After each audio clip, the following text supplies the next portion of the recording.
Hey, do you know what time it is?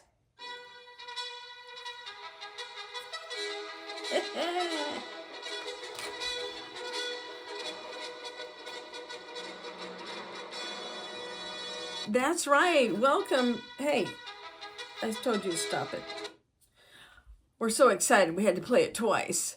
Welcome to Coach Lyndi's Prodcast, the podcast to get you moving. Hi, I'm Lyndi Hutchinson. I am a certified life mastery consultant with the Brave Thinking Institute, and it's my privilege to teach a proven, reliable, repeatable method of transformation. And my cat said that is correct. Right, Freckles? You see Freckles? You want to see Freckles? Freckles. Yes, it's a hard life being the princess. It's good to be queen. So, what do we have this week? Each week, we cover points that are inspirational, informational, and hopefully will whet our appetite for more. Our featured books for Smarty Pants, I actually don't have the book with me, is the top 5 regrets of the dying. I know it's kind of heavy. Last week, we talked about Dr. Viktor Frankl, who was the concentration camp survivor and wrote his amazing Man's Search for Meaning. So I promise next week we're going to talk about something not so heavy.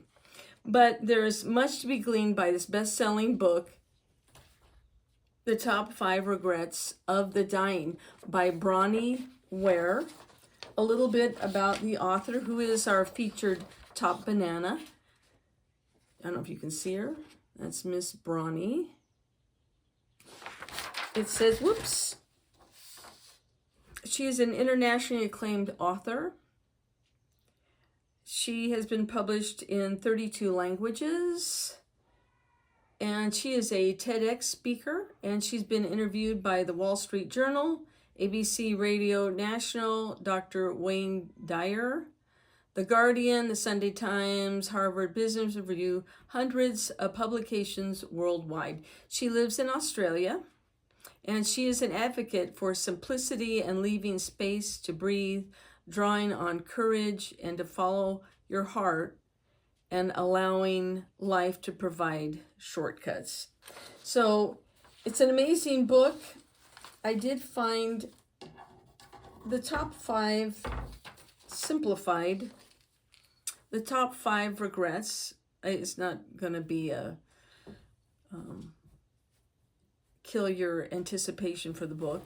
You can still read it. There's a lot to it. One is, I wish I had the courage to live a life true to myself, not the life others expected of me. I wish I hadn't worked so hard. Number 3, I wish I had the courage to express my feelings. The 4th regret, I wish I'd stayed in touch with my friends. The 5th is, I wish that I had let myself be happier. So I think most of us can find ourselves in at least a couple of these, if not all of them. I found a delightful review of this book by a lady's name I cannot pronounce. This is a picture of her, and she has an internationally acclaimed blog, and she has also been interviewed. Her blog is Personal Excellence, and she reviews this book and puts in her own experiences. Her name is Celes Celise.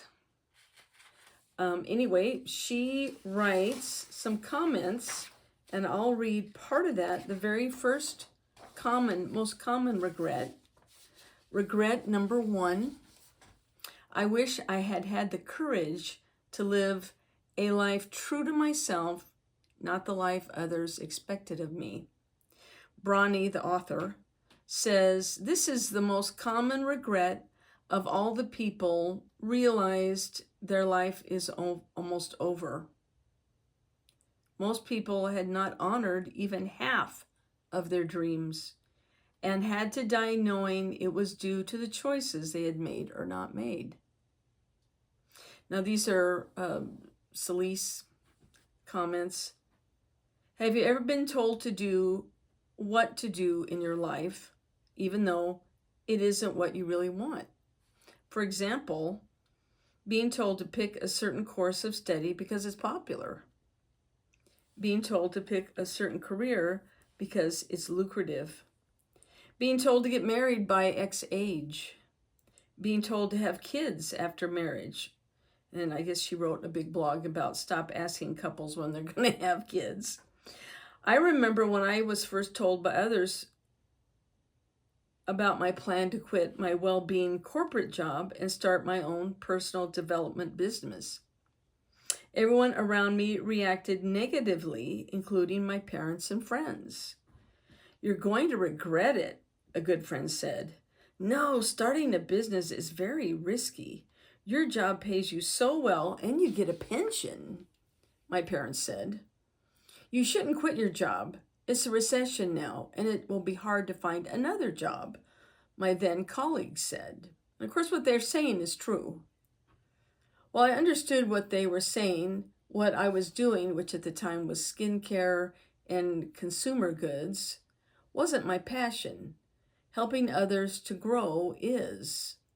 Even though my job paid very well, it wasn't what I wanted to do. So I quit my job and started Personal Excellence, the blog I told you about.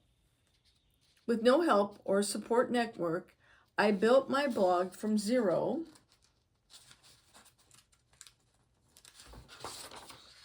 to over 1 million page views a month, worked with thousands of clients to achieve their goals, and was interviewed regularly on TV, print, and radio for my work.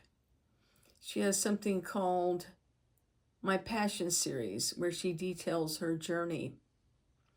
While others' expectations often come from a good place, ultimately your life is yours to live. Don't pick a certain career because others tell you to do so. And definitely don't have kids simply because your parents and in-laws keep asking when you're going to do that. You may be on a different path, and that's okay. All of us have our unique paths in life. Don't worry about what others are doing, but work on staying true to yourself. What are your goals? Your dreams? Have you been putting them on hold? How can you start working on your goals and needs now, even if in a small way? So I would encourage you to look up Personal Excellence and the founder of Personal Excellence, CELES. I can't pronounce your name. I'm very sorry about that. This is her picture. Look up her blog. And the book that we are reviewing today, and she covers, there's much more that she covers, the top 5 regrets of the dying by Bronnie Ware. We don't want to take for granted what we have. We're blessed. So our power word for the week is choices. And our train your brain thought for the week is this is your life, not a dress rehearsal. So to lighten it up before we go, hey, that's funny from Vince Lombardi. The only place that success comes before work is in the dictionary. So, my friends, have a great week and keep building your dreams. Keep pursuing what you want and how you can give them to others. And I wish you the very best, and we'll see you next time. Take care.